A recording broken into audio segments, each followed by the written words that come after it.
Imagine if it is 3 a.m. and you hear the noise of glass shattering. Then you hear the sound of 2 voices in your living room. You're being robbed. Instantly, your mind goes in multiple directions. Do you call 911? Do you wake your kids? Or do you reach for your gun? That is, if you have one anymore. Before gun control laws were implemented, you had a gun in your nightstand, but now you have no sense of protection.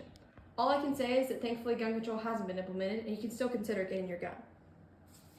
Today, I will persuade you on why gun control in the United States is unethical. The credibility I have is shown in the extensive amount of research that I have done and the interest that I have in this topic. I will elaborate on 4 main points while persuading you.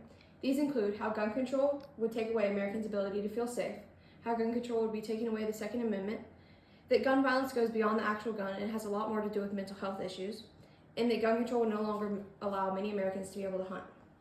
The majority of gun owners in the United States own a gun because of the protection it grants. The first point I have is that gun control would omit gun owners' ability to feel safe. Here's a story about a time a gun saved a man and his family's lives. This man was named David Jackson. David worked at a barbershop in South Carolina, and it was just like any other day until 2 men walked into David's shop and they were carrying guns. His family and him were robbed and threatened, and the gunmen started to point their guns at David's family, so he knew what he had to do. David had to get his gun. He walked over to his counter to pretend to get money for the gunman, and he reached for his own gun and fired. This caused the gunmen to flee and injured them, and he overall protected his family. This story was founded from USCCA of 2018. Now picture how the story could have gone if David hadn't had a gun. The story could have easily turned into a tragedy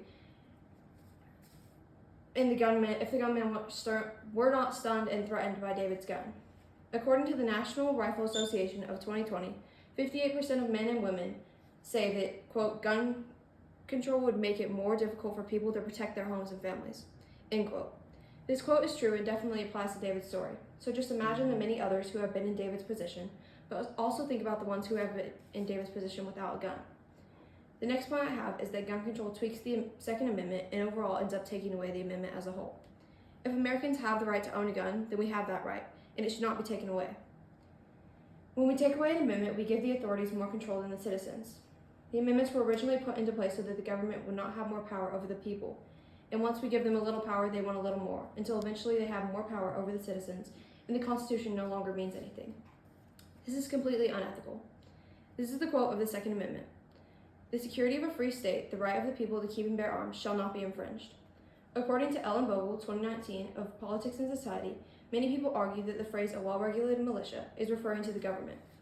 If this is true, then it would mean that the government has the right to own guns, but Americans do not. How would that be ethical? The answer is it wouldn't be. Third point I will share is that mental health aids in violent situations more than guns do.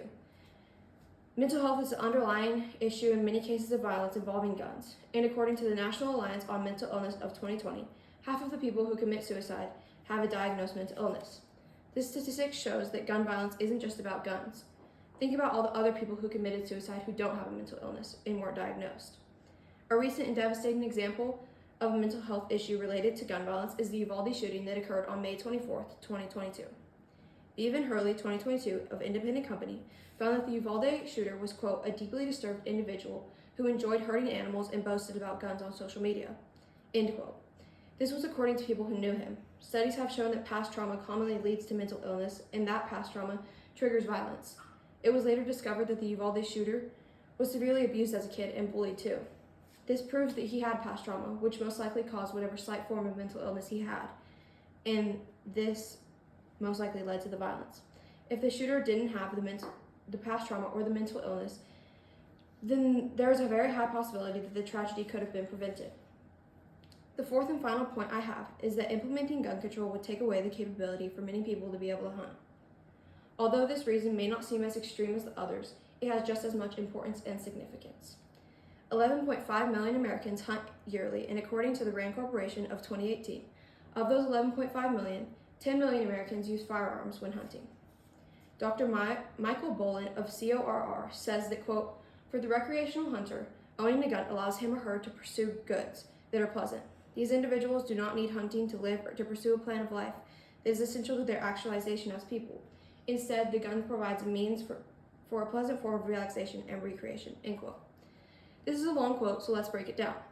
Simply put, this means that hunting is not a necessity for most people in the United States.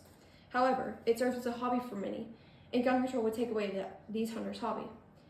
But this isn't just a problem for the hunters. Lack of hobby. 6 million deer are killed annually by hunters, and without hunting, those 6 million deer would still be in the deer population. Then those 6 million deer would reproduce, and the deer would be slightly overpopulated. A slight overpopulation could lead to other things as well, such as overgrazing. Lyme disease, which is carried by deer, would be much more common, and many businesses would be negatively affected. This shows that gun control would cause more problems when taking away hunting than just a hunter's hobby.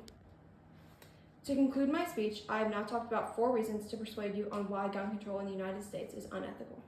My reasons were how gun control would take away American security and ability to feel safe, how gun control would be taking away the Second Amendment, that gun violence goes beyond the actual gun and has a lot more to do with mental illness, and that lastly, that gun control would no longer allow many Americans to be able to hunt. My purpose of doing this was to persuade you on why gun control is unethical. Thank you for listening.